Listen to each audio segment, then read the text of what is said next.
we were putting stealth company on LinkedIn, and suddenly we started getting inbound DMs like, hey, what are you guys building? Super interesting, learning more. And we were like, yeah, but you have no clue what we're doing. What are some projects you have been working on you think is remarkable for you that VCs are implementing as of today? This is a pretty sort of repetitive workflow where you basically look at decks to identify if the founders or the startup that you're looking at actually resonate with the fund you are investing from. And this is something that AI is especially good at when you have quite sort of binary outcomes. What's the one thing that you have seen in the VC industry? VC companies trying to implement AI and not doing it properly?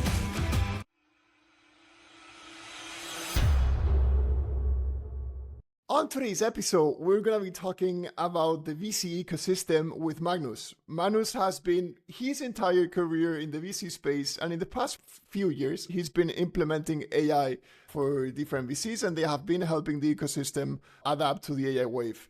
Magnus, thank you so much for being here with us today.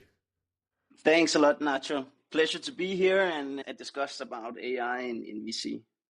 Yeah, we want to keep it conversational. We have been all building projects for companies. Danny and I have been a little more broad, and you and your co-founder have been focusing especially in the VC ecosystem because you have a deep background on it.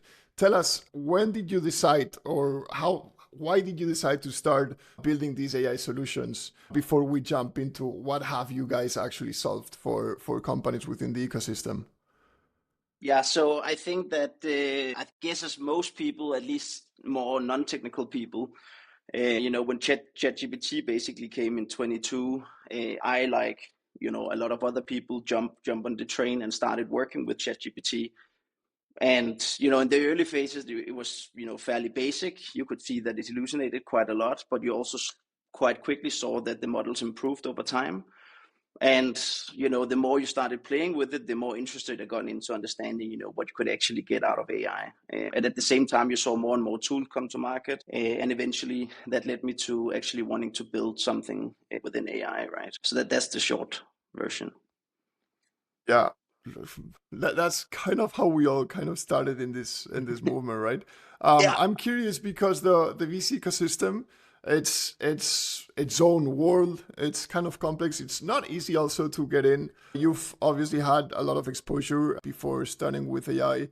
What are some projects that you have been working on that you think that it makes sense for the entire ecosystem, or something that is remarkable for you that are like VCs are implementing as of today? It can be simple workflows. It can be, we know that the space is, they have a bunch of repetitive work when it comes to looking for spotting founders, like analyzing ideas, analyzing pitches, decks, and so on. So I'm actually really curious to see what guys have you been working on and how can the space benefit from it? No, for sure. I think it's a good point, right? So, I mean, maybe also just to touch upon, like when I worked in VC, it was sort of pre the whole AI or ChatGPT wave, right? So back then, everything was purely manual. And yes, there were and still are a lot of manual workflows. So, typically as a VC fund, every week you get, between 50 and 100 pitch decks maybe incoming on LinkedIn, on email, meeting people at events. And you obviously have to look at all these pitch decks to evaluate whether it makes sense for the fund. That's what you call deal sourcing or sourcing activities. And this is a pretty sort of repetitive workflow where you basically look at decks to identify if the founders or the startups that you're looking at actually resonate with the fund that you are investing from. And this is something that AI is especially good at when you have, quite sort of binary outcomes, whether it's from certain countries or certain industries. And that's one example of a workflow we've built for a client, which was basically a fully automated, let's say, deck analyzer for all the incoming deal flow they had in the fund. Now that we are talking about success cases, let's also talk about unsuccessful cases. Because yesterday we were giving a talk where we were disclosing what has been not working for us.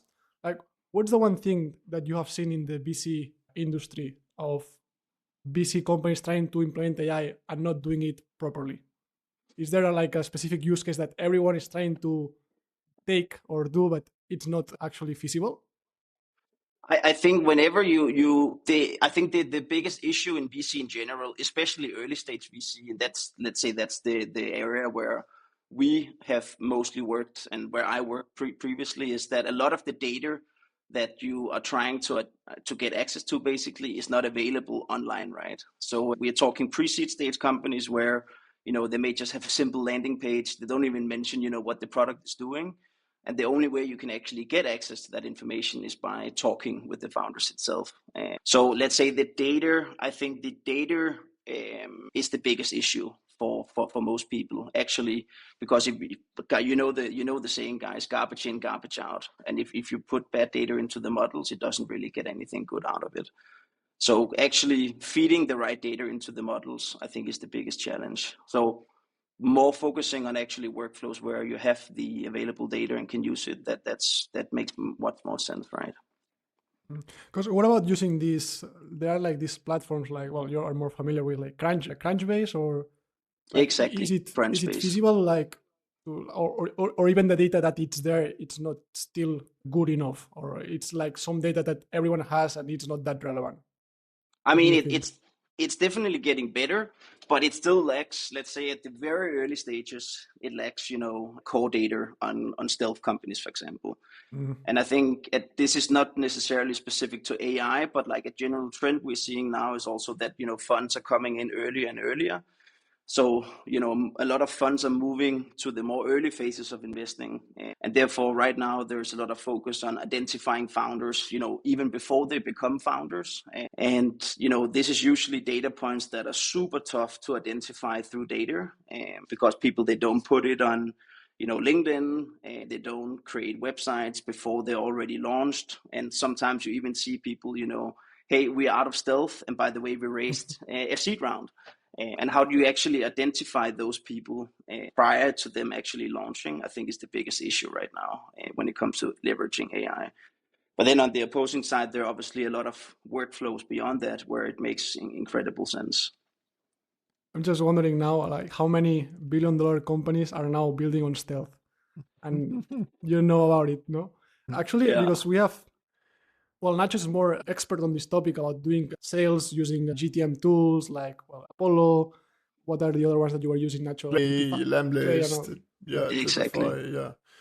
Is it possible, like, to use these tools, or have you seen, like, instead of using these tools to do just called outbound for selling your services, like as a traditional company, to use it as a VC to try to target these entrepreneurs or like stage companies? Definitely. I mean, we already did it actually at the fund I worked in, but that was again pre sort of the whole AI, let's say, world we're in, where we would scrape LinkedIn basically. And, basically each month we would track, who are actually leaving. It could be that we were tracking certain companies, unicorn companies based in certain regions we were looking at, and then seeing them break into new roles. And then, sometimes that would just be switching to another company, but other times it would also be that they go into stealth mode. But today there are actually softwares building that. So there's a very, very cool company out of Copenhagen called Evertrace, which is like a founder detection platform, which are purely focusing on basically identifying founders before they become founders, right? And I know they're doing a lot of work with LinkedIn, although it's obviously a tough platform to work with. How does that work? So what are the patterns that you look for to spot founders before becoming founders? I mean, it really depends on, I would say, fund to fund, right? But typically you see some patterns, like you come in a mid-level manager role, product manager, operations manager, engineering manager in a startup, and the company grows to a certain stage where, it's no longer a startup, but it's a scale up or an enterprise. And then, you see a lot of these people sort of, dropping out, thinking essentially, yeah, this is cool, but I want to actually be, building this myself from scratch, being a founder. So this is sort of like a flywheel we're starting to see a lot also here in Spain, in Denmark and other places. Obviously something that has been existing for a while in the US and other sort of larger, let's say, VC startup markets. Then I would say that's like the biggest one we are seeing right now when it comes to spotting it. But it's a lot about looking at the pedigree of the people, and that's the tougher part because you need to actually talk with the people to understand what kind of people are they, what are kind of, let's say, traits they have, and so on. Here comes a question. As you were saying this, I was thinking of Cesar, the CEO at Latitude, that we both know him. Cesar used to be an ex-colleague of mine in Factorial. He was a product owner. He dropped off Factorial and started building Latitude. Now it's going pretty well out. It's working pretty well for him. I've actually tried to reach out to him to see if he would come to the podcast, but he's super busy. So no luck yet. No, but what I wanted to ask, and this is not so much, we're going to get back to the topic, but we've been seeing when you go to YC, when you go to any of the VCs now, they, as you were mentioning, they are looking for top founders other than just the idea or the project that they are working on. So they invest heavily on founders. What are the some sort of skills or background that that VCs look in a founder in order to invest in? Because it seems like if you're not like a Stanford dropout, you're not gonna get into YC or something like that. So I want to like break that myth or actually ask from the inside. Yeah. I mean, there are, let's say, funds who maybe purely focus on people who are Stanford dropouts, because I mean, obviously the track record speaks for itself, but not everyone has that focus. And I don't know, it's very much a personal question, right? I think when it comes to building startup, it requires a certain resilience and drive because when you actually build something from scratch, you guys know it yourself. It's a tough ride. It's not like straight to the moon or to the stars. It's usually like a little bit up, a little bit down, a little bit up, and it goes like that, right? So it requires let's say, a drive and a willingness to learn because you are going to hit obstacles on the road. And this is obviously what is super, super tough to really sort of find data points on unless you actually know who the people are. Personally, I care much less about the logos and more about what people have achieved. That was sort of my mantra when I worked in VC. For me, obviously, you can get some kind of validation from going to a great school, but someone who hasn't been to a great school but has been hustling for 3 years building a startup and have been through the ups and downs of that journey, for me is way more interesting. So these are all these kind of like hard data points that obviously you can find through LinkedIn to see what are the backgrounds. And today there are great tools to identify kind of patterns around what people are doing in terms of the companies. So getting website data and so on and so forth to sort of triangulate everything. Let's go back to the AI topic. So we discussed a bit about the sourcing phase of VCs. That, of course, there's a lot of potential of AI there. What about later stages, and what about like the day-to-day of, let's say, an analyst in the VC in a VC company? Like what we have seen is, of course, if you have to use ChatGPT, Claude, whatever, and these are the products that are providing the most value, more on a personal level to increase your productivity. On the other hand, it's really hard to find tools beyond these typical ones that are actually providing value. What's your take here?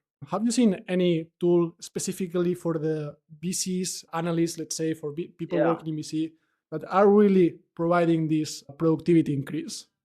Yeah, I mean, I have seen a couple, but not a lot. I think it goes also with like if you compare VC to, let's say, sales as a process and let's say a field of work, it's a much larger industry, right? So people who actually want to build, usually you need to have like venture scale returns to be, attractive to VCs and raise a lot of money and build a verticalized product.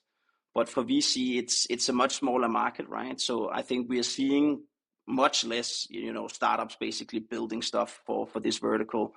Why it's there, although there are a couple of opportunities out there, I think it's much more about actually building something yourself internally.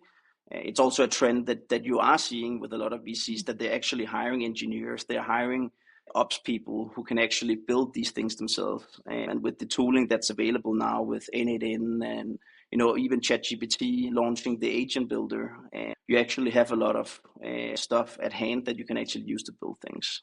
And specifically related to the investment process, it's something that you can do actually already with ChatGPT, right? So if you dump in a pitch deck and you dump in notes from calls you're having with the founders and the customers in a due diligence process, you can actually get quite far just with the stuff you have at hand there, right? And regarding what you were saying about hiring engineers to do like to build internally these tools, like are they actually like hiring full-time employees or are they hiring external agencies? Like what's the trend there? They prefer like to build something internal with their own people, or they prefer to outsource?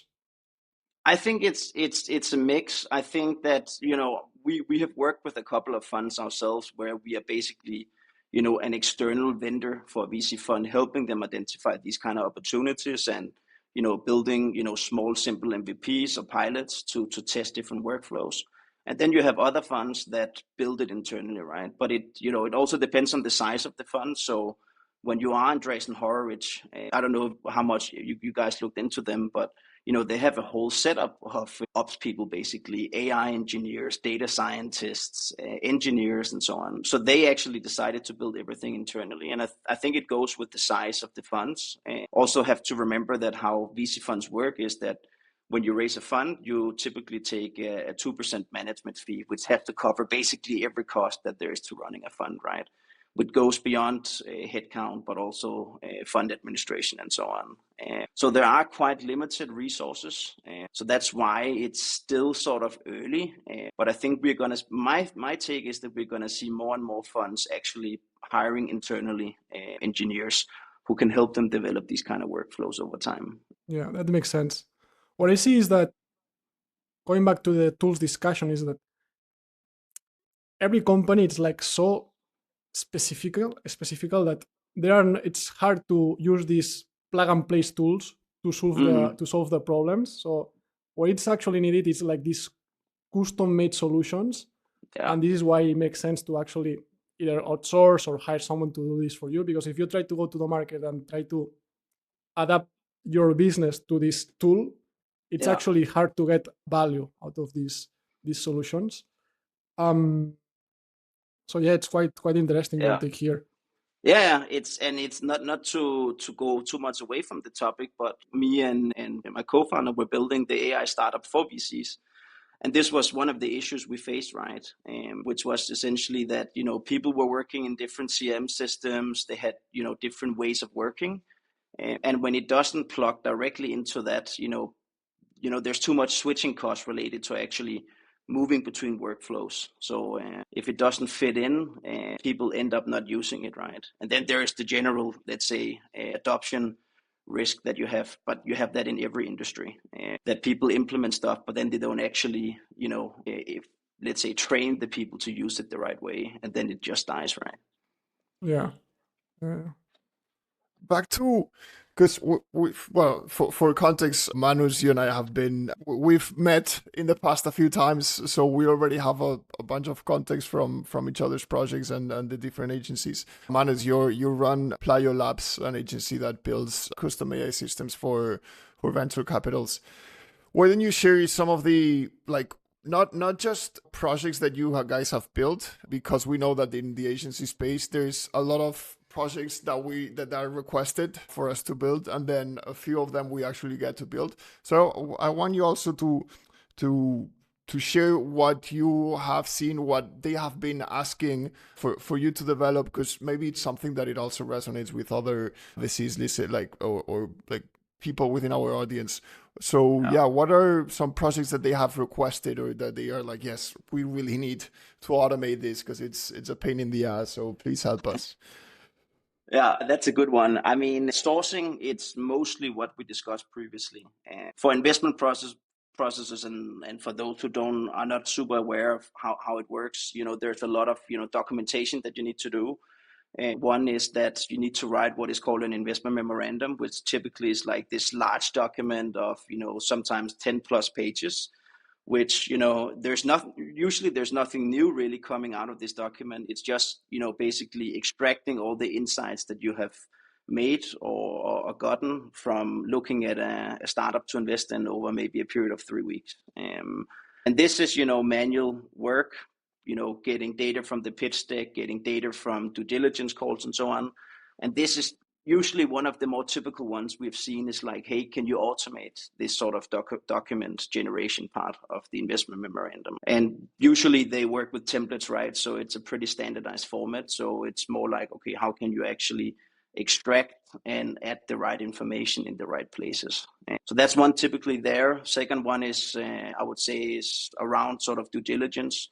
So typically you would speak, with the founders on multiple occasions. You do reference checks on the founders, speak with customers, and basically contextualizing all the data is another topic that people spend, or VC spend a lot of time on, right? So basically collecting all the calls and, finding signals and data points that you can then use further in due diligence. So that's also another one we've seen. And then I think a big one is around portfolio work. So basically once you invest, obviously the journey is not done there. So then you're married, you can say, with the founders, and usually you go on a journey with them for, another 5 years or so.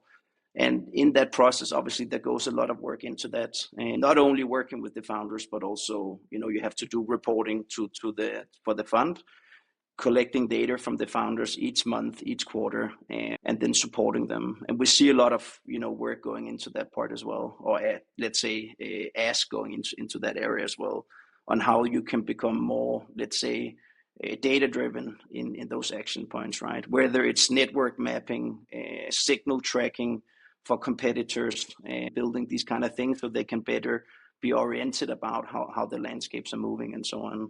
And then I think the biggest one probably we're seeing, and this is also a little bit touching, Nacho, to what you were building at our hackathon, right? But usually in VC funds, you have a lot of network at your disposal, but it's usually siloed with each member, right? So you have your own Rolodex of people that you can use for whether it's deal sourcing or helping your portfolio companies. But still today, and I'm starting to see tools being built for this specific workflow, but not in, let's say, maybe the way that I would want it to be, but essentially allowing you to tap into your colleagues' networks without having to ask each and single time, right? So how can you build a unified database containing all of your networks so you can use it for customer introductions, partnership introductions, co-investment opportunities, and so on and so forth. This is also stuff that we did at the fund I worked in, but back then, it was purely manual. I had to write everyone, hey, do you know someone who could be relevant here or could make a connection here? So that's definitely one. And then I think the last part is, the whole fund administration. And this is usually the work that people hate doing, right? So actually having to write quarterly updates for the fund. And, that's not really adding value to the portfolio companies, which essentially is, the whole job of VC is making good investments and making good return for your investors. So this is also where you see a lot of requests coming in, right? So how can you actually automate the reporting to your LP investors, which are essentially the investors in the funds? I wanted to dig deeper because, as you mentioned, kind of where we met, it was in this hackathon that it was like pretty focused, pretty driven on kind of hacking AI solutions or AI agents for VCs, right? Because you guys partnered, you organized, Plyo Labs organized the hackathon with Co-Founder, right? And there were 4 challenges, which around there it was like, one is mapping or doing like some sort of automation to do research on companies. The other one was, as you mentioned, the gathering or collecting all the quarterly reports from your portfolio to track the KPIs and numbers and so on. And another challenge was this, how to kind of connect the entire funds network so that you can actually help your portfolio founders connect and find potential customers, potential hires, and so on. Regarding most of the projects that were built in that hackathon were around the line of automating the process of analyzing and gathering the reports from the portfolios every quarter and updating your, call it CRM or whatever, with the KPIs of each company. How have you done something similar to that, or how would you suggest or recommend a VC to automate that? Because it's a common pain that we've actually experienced firsthand with in this hackathon. So if someone is listening to this, like short, like 1, 2, 3 tips of how they could instantly automate this if they use, call it N8N or whatever tool, something internally, or if it's something more complex that they should actually have to hire an agency or something. How would that work? Yeah, I mean, definitely you should always start small, right? So basically experiment with things yourself before going too deep and building complex systems that require, usually external help. And this is a very, specific problem that we have already discussed with several clients. And I think how I would approach it in, let's call it a do-it-yourself version, is with N8N. So obviously, for those not knowing the tool, it's a great automation tool that gives you a lot of capabilities to integrate tools, connect them, while being, AI powered or AI native. And there you have a lot of, and maybe just for context, usually you get a lot of this information in on your email, right? So they would send emails each month or each quarter, depending on the frequency. And in these emails, usually that's where you get all the, let's say, business information. And what you then have on the other hand is basically the reporting that you have to do, which tends to be in a pretty standardized framework as well, with the business update, some KPIs being sort of tracked on a quarterly basis with growth rates and so on. And what AI has become increasingly good at, as you guys also know, is obviously contextualizing texts as well as numbers from PDF files. There are great OCRs available also that you can just plug in within it. So a simple workflow where you then integrate emails into an N8N agent bot, basically, with the context of, what are the data that we are tracking for the quarterly reports, and then, basically reverse engineering that into a output that then works for the quarterly reports is how we would do it, and how we have actually scoped it out with a client already. Which this brought me to another question, which is kind of not only this, but reflecting on what we have been speaking so far. We had our last guest was Elena, a recruiter for Quizly. She was telling us how to stand, like when you're looking for a job, how to stand in the market where all these CV applications are being processed by AI. And now we're also speaking how to use AI to find these founders, to find these standing like potential unicorns or small companies. Do you, from the inside of the space, do you have any tips or suggestions for those founders building early stage, wanting to stand out against these AI systems and workflows? What are the actions or the patterns that they have to follow in order to stand out for VCs? Yeah, I mean, I think that, similarly to recruiting, where they have ATS systems and they benchmark CVs against, what actually is the job that the person is looking to do. Similarly, each fund obviously has an investment focus, or what is called a thesis. So these are the things they are looking for, the industries they're targeting, geographies, stages, and so on. And I think the best way to do it, and maybe that goes beyond AI, is actually understanding who are the right investors for you, because there are a lot of them out there, but not all of them are actually that relevant, because they may not invest exactly into your industry, or they may not do your geography and so on. So I think it goes to actually understanding who are you targeting, what would be the ideal investor for you, and then making sure that you're targeting investors who are actually, where you actually see a good fit with your company, right? And I think that's the key one, to be honest. It goes obviously beyond just how they use AI for analyzing the data. I think I have one hack here. Just go to LinkedIn, add one experience, ex McKinsey, add an education, ex Stanford, and add current profession, building on stealth. And that's it. VCs will start calling your door. No. It's so funny. This stealth thing. You will make it to the first round. You will manage to talk to them on person, and not being rejected by message. No. I mean, that's actually a good hack, to be honest. It also happened to us when we started building the AI startup previously, right? We were putting stealth mode on or stealth company on LinkedIn, and suddenly we started getting inbound DMs like, hey, what are you guys building? And super interested in learning more. And we were like, yeah, but you have no clue what we're doing. We haven't communicated anything. But it works, and it goes back to the tooling, right? Because what is the best way for tools like Evertrace to figure out someone is gonna be a founder soon? Obviously, if they put stealth company on LinkedIn, it's a data point, and people are actively tracking this. That's why people are keeping getting these DMs in the inbox, right? But of course, you invest in credibility. It's a people's game, especially early stage VC. I mean, there's not a number to it, but 70-80%, in my opinion, is understanding who are the people you're investing in, and are they the right people for the job. And that goes obviously way beyond that they have stealth company on the LinkedIn bio, right? Yeah. I wanted to bring here, and now we are switching topics again, but if you allow me, you have like long expertise in VC, and we on the other hand are more, we are on this bootstrap mentality, and we are getting almost every week like this LinkedIn DM from a VC that wants to talk to us.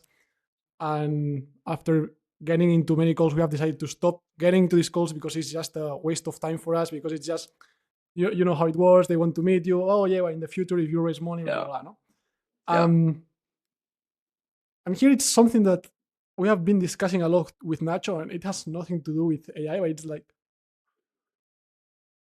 how much energy, or is it worthy the energy that you can spend talking to VCs when you have not even validated a product, and when you have not, you don't even, you are not even aware of the product or the solution or the market that you are going to be targeting, no? Because what I see is like there's a lot of people in the that are trying to, that are entrepreneurs, and they focus too much. This is my personal view. They focus too much on raising money, and it seems that the moment you have raised money, it's done, no? And it's like it seems like raising money it's seen as an end instead of a mean, no? And I have the feeling that people are getting this wrong. What are your thoughts here? Yeah, I think it's a very interesting topic. I mean, just some my view, a couple of opinions on it. So, like, first of all, fundraising, it's a full-time job, right?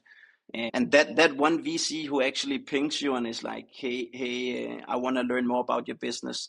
Yeah, it takes him, 2 minutes to do that. But you, on the other hand, as a founder, you may get 20 or more of these kind of inbound requests. So yes, but you just have to multiply it exponentially with the time you actually will spend on this, compared to the VC on the other hand who does it once.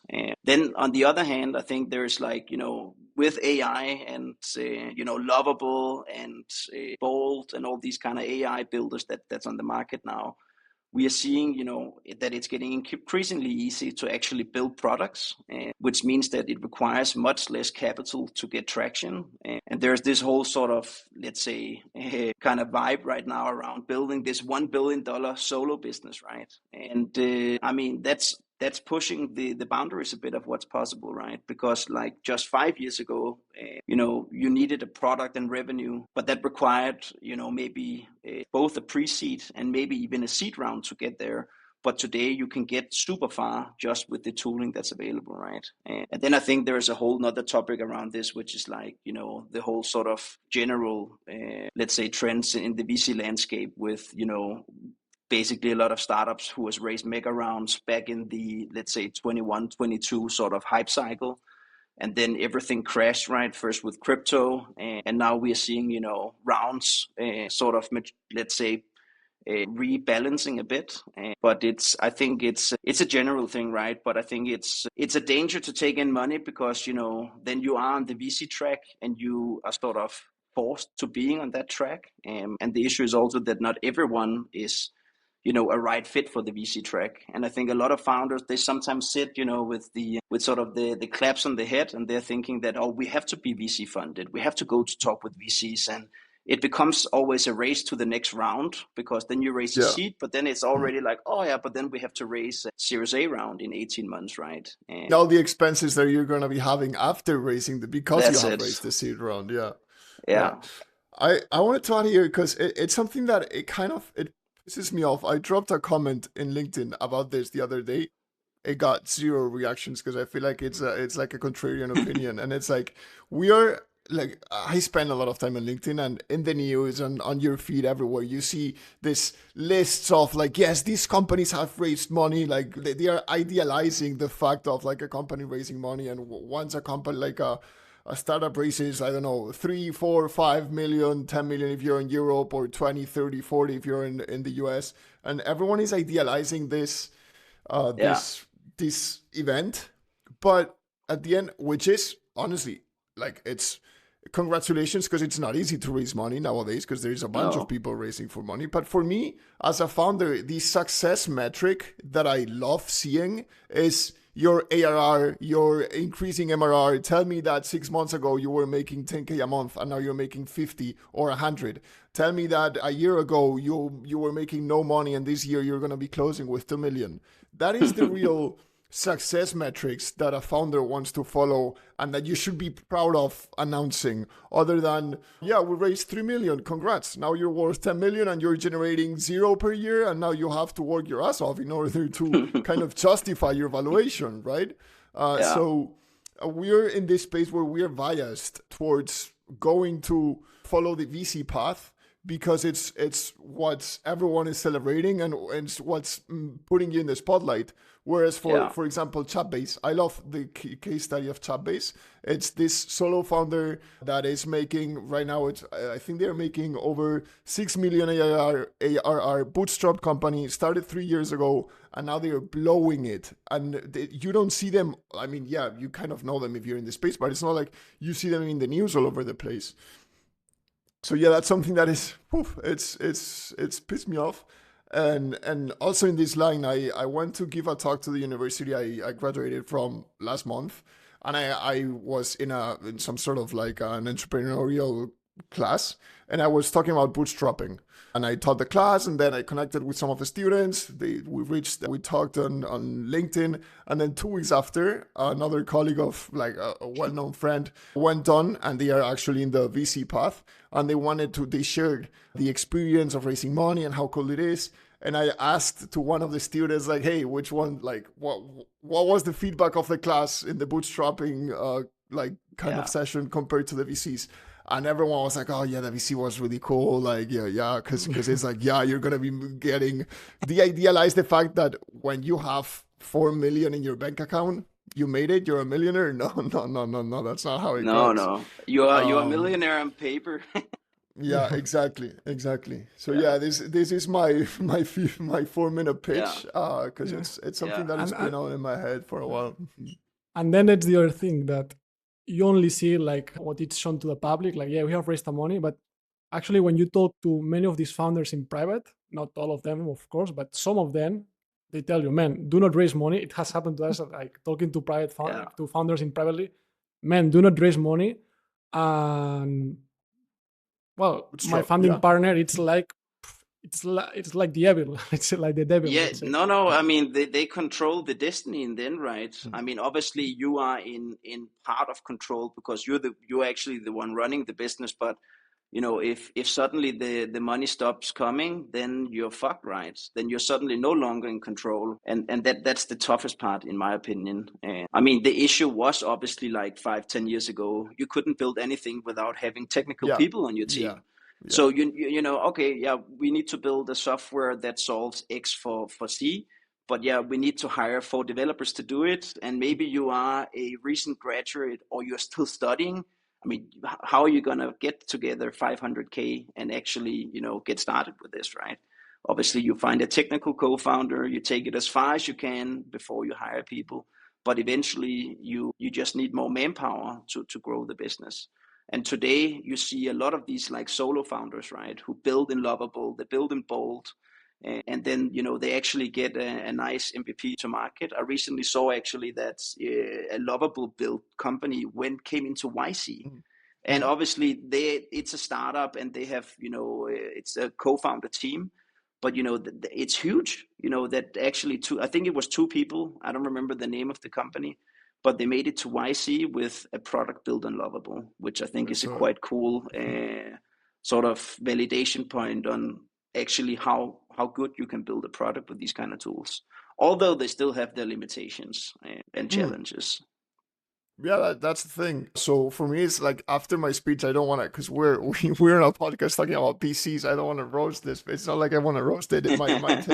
My overall take was like, know when to raise. If you're already making money, if you already have validated a product and want to scale, and you don't have the capital to scale, then like raising is the path. But don't obsess on the raising money as the first milestone. Just focus on having a client, having validating a product and validating that you have product market fit. If not, you're gonna hit your head in the wall. So yes, raise money, but like it's good to go and raise money. But once you have done all the job of finding the first clients and validating the product, that's kind of my summary. Because for some cases, it's the only way to raise money. So yeah. But I think it's a lot as what you said, Nacho, right? We idolize raising mega rounds on LinkedIn, right? So of course, if you are a current student or sort of early in your career and you want to build a company, or if the only thing you see is like all these success stories, but not all the stuff that is sort of under the hood in actually building a company, right?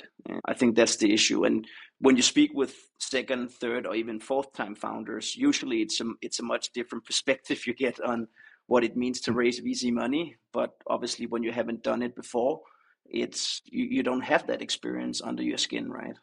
Exactly. Well, it's been a super interesting conversation, but since we usually like to keep our podcast in between 40 and 50 minutes, and we have our common tradition of having a last round of fire questions, more personal, more kind of chill, laid back. So we're gonna get to that round. Danny, start thinking of your philosophical extraplanetary question. I will go with the standards first. First question that we ask every single founder that comes to the podcast: what is the one book that you would recommend to anyone to read? The one book I would recommend would be now I forgot it. The Cold Start Problem by Andrew Chen from Andreessen Horowitz. The Cold Start Problem. Okay. The Cold Start Problem by Andrew Chen from Andreessen Horowitz. Great book. A lot of great insights. I mean, for listeners, a guy who works in Andreessen Horowitz has been building startups for many years, including Uber. Gives and basically spends a lot of time interviewing cool founders on what it means to basically build network effects and how you use that for building a company, right? And usually the toughest part is going from 0 to 1 rather than 1 to 100, right? And this book is really great at both giving practical guidance, but also great insights on how great companies have done it in the past. Awesome. So for anyone that hasn't heard of this book, you got a pretty good summary right here. Second question, something that it's not seen on from your professional side. So which would be, what do you enjoy doing in your free time, weekend or spare time? So football is a big part of my DNA. So playing football, I have a 7-a-side team where we play each week in a league. So that's a big part of my DNA. Have always played football, watch a lot of football. So that's like basically my biggest, let's say, hobby outside work. Bodo Glimt. You're a Bodo Glimt fan, right? Sorry? You're a Bodo, the football team? Bodo, the football team from Denmark. No, Copenhagen. FC Copenhagen. Okay, my bad. FC Copenhagen. Was it Kacho that was a Bodo fan? Kocho is a fan of Brøndby, exactly. Yeah, that's our rival. Yeah, fair enough. Which we, by the way, beat 1-0 on the weekend, so that was a good result. Nice. That's a good deal. And yeah, I think the last question is on Danny. Well, hold up. Do you do the philosophical? I do the. If there is any underage people listening to the podcast, which I love, so stop listening, because we're asking a fuck, marry, kill for AI tools. So for fuck, a tool that you would play around with for an afternoon and never use it again. Marry, a tool that you want to use forever. And kill, an AI tool or something that you would just like kill it and wouldn't mind at all. Yeah. So love Love was you had love, kill, and marry. Fuck, marry, kill. Fuck, marry, kill. Yeah. Fuck, marry, kill. So marry would be innate in. For me, it's like it's amazing what you can do with that tool, and it's super user friendly, so a lot of people can get started. Kill was the one where it's like I don't want to use it. Yeah. Like you wouldn't care if it disappeared tomorrow. Yeah. This may hurt some people, but fireflies. Okay. I'm wow. really not a fan of that one. I mean, not to go into competition and so on, but being a Danish speaker and having to switch, I really don't like that tool. The switching of language doesn't work well. So that's the one I would kill. And then last one was fuck, which can you just rephrase what that meant? Yeah, it's a tool that you would play for an afternoon, but yeah, just like a sporadic one and never use again. I never use again. Ooh. Which one would that be? I think one recently that I played with, let me give you the quick example here. So I recently played with Langflow, which is great. They have like self-hosting, but it was fun trying it out. But then it didn't really fit the bill. But it was fun to play with building workflows in Langflow, but I wouldn't use that again. Awesome. So yeah, we got it for the leaderboard. Danny, your turn. Okay, let me take a guess. You are a midfielder. When you I'm play a defender. I'm a defender. Well, I think it's still a good question. Imagine that you are given the chance to spend either 1 hour with Mark Andresen, founder of Andresen Horowitz, so you can discuss with him, ask whatever question you have about entrepreneurship, etc. Or you can spend 1 hour with Lionel Messi, and he's going to teach you how to free kick. What would you decide? Oh, Andresen Horowitz, business, Messi, free kicks. It's very tough because Messi is my idol. So honestly, I think I have to say Messi just because he's my idol when it comes to football. The GOAT. I mean, this is going to hurt all the CR7 fans out there. But I do think having a conversation with Messi would be quite fascinating. And then I'll obviously try and curve the conversation away from not just talking about free kicks. No, but it's like it's 1 hour on the pitch, like playing with him. He's gonna be with you, like teaching you whatever you want. Messi. I mean, Ankara Messi. Sí, Vizcal Barça. Messi. Yeah. Awesome. No, I mean, Mark Andresen would be very fascinating as well, for sure. I mean, the guy is obviously like a superstar in the VC environment. What they built with Andresen Horowitz is amazing. But here I have to go with my heart and not my brain. What about you, Nacho?